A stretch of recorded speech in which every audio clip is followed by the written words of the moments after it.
నమస్తే అండి. Curd rice లాగా మనం ఇప్పుడు ఓట్స్ కర్డ్ అంటే పెరుగులో ఓట్స్ కలిపి ట్రై చేద్దాము. ఈ విధంగా ఎందుకు ట్రై చేయకూడదు అని నేను ట్రై చేశాను. చాలా బాగా వచ్చిందండి. ఇది డైట్ చేసే వాళ్ళకి, వెయిట్ లాస్ కోసం అన్నిటికీ యూజ్ అవుతుంది. ఏంటంటే మనం ఎప్పుడు కూడా ఓట్స్తో స్మూతీస్ కానీ, షేక్స్ కానీ, లేదంటే దోశ కానీ ఇలా ట్రై చేస్తూ ఉంటాము. కానీ ఈ విధంగా చేస్తే ఏంటంటే మనకి వైటమిన్స్, ఫైబరు, క్యారెట్ వేస్తాం కాబట్టి ఏ విటమిన్ అన్నీ లభిస్తాయి. మనకి చాలా హ్యాపీగా పొట్టంతా ఫుల్గా అనిపిస్తుంది. ఈవినింగ్ డిన్నర్లోకి చాలా బాగుంటుంది. బ్రేక్ఫాస్ట్లోకి కూడా తీసుకోవచ్చు. ఒకసారి మీరైతే ట్రై చేసి చూడండి. ముందుగా ఒక 2 టీ గ్లాసుల వాటర్ తీసుకొని స్టవ్ మీద కొంచెం బాయిల్ అయినట్టుగా వేడవనివ్వండి.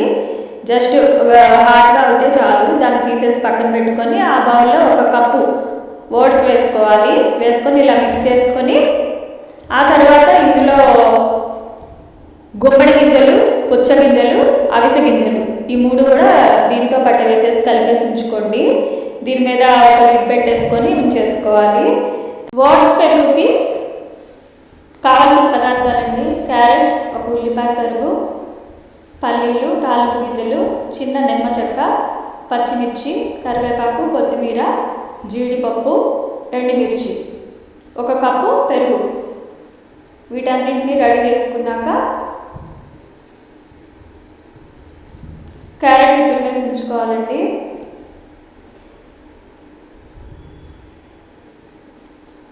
వీటన్నింటినీ రెడీ చేసుకొని ఇప్పుడైతే ఒక ప్యాన్ పెట్టుకుందాం. అందులో 2 టీ స్పూన్ల ఆయిల్ వేసుకొని ఎండుమిర్చి, తాలింపు గింజలు,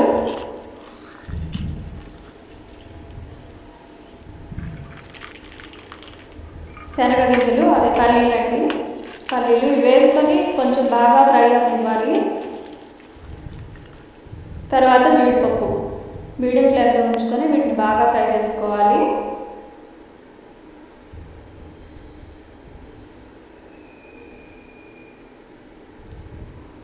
ఇవన్నీ ఫ్రై అయినాక ఉల్లిపాయ, పచ్చిమిర్చి, కరివేపాకు, క్యారెట్ తురుము,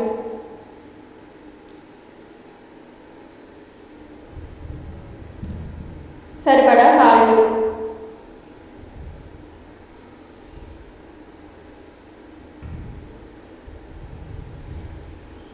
కొంచెం ఒక పించ్ పసుపు వేసుకోవాలండి. అది మీకు ఇష్టమైన వాళ్ళు వేసుకోవచ్చు, లేదంటే దాన్ని స్కిప్ చేసుకోవచ్చు. నేనైతే కొంచెం వేసాను పసుపు, యాంటీబయాటిక్ లా ఉంటుందని. ఇప్పుడైతే దీన్ని బాగా కలిపేసుకొని స్టవ్ ఆపుకోవాలి. కొంచెం పచ్చివాసన కొంచెం పోయే వరకు, ఎంతండి 2 మినిట్స్ అట్లా ఫ్రై చేసుకుంటే సరిపోతుంది.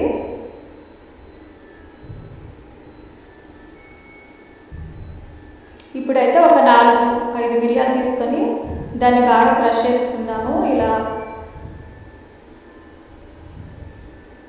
పొడిలాగా చేసుకొని దాన్ని కూడా ఇందులో కలిపేసుకోవాలి.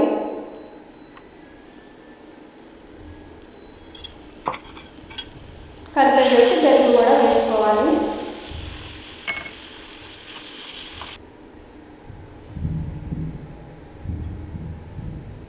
మనం ఏదైతే రెడీ చేసి ఉంచుకున్నామో ఇందాక ఈ ఓట్స్ మిశ్రమాన్ని కూడా ఇందులో వేసేసుకొని బాగా మిక్స్ చేసుకోవాలండి. మిక్స్ చేసుకొని మనకు కనుక మరీ గట్టిగా ఉన్నట్లయితే అందులో కొంచెం వాటర్ని యాడ్ చేసుకోవచ్చు. ఇలా వాటర్ని యాడ్ చేసేసుకొని ఇదంతా స్టవ్ ఆపాకేనండి నేను చేసింది. ఓన్లీ ఆ ముక్కలు ఫ్రై అయ్యే వరకే స్టవ్ ఆఫ్ చేసుకోవాలి. ఇవన్నీ మిక్స్ చేసేసుకొని పైన కొత్తిమీర, కొంచెం నిమ్మరసం, 1 పావు టీ స్పూన్ అనుకోండి, అంత వేసేసుకొని రెడీ చేసుకున్న దీన్ని డిష్ అవుట్ చేసుకోవటమే. ఇప్పుడైతే మనం దీన్ని ఒక బౌల్లోకి తీసుకుందాము. చూసారు కదా, ఇది 2 మనుషులకు వస్తుంది. 1 కప్ అయితే ఒక మనిషికి పొట్ట ఫుల్ఫిల్గా అనిపిస్తుందండి. మీకు కనుక నా ఛానల్ నచ్చినట్లయితే లైక్ చేయండి, షేర్ చేయండి, సబ్స్క్రైబ్ కూడా చేయండి. Thanks for watching.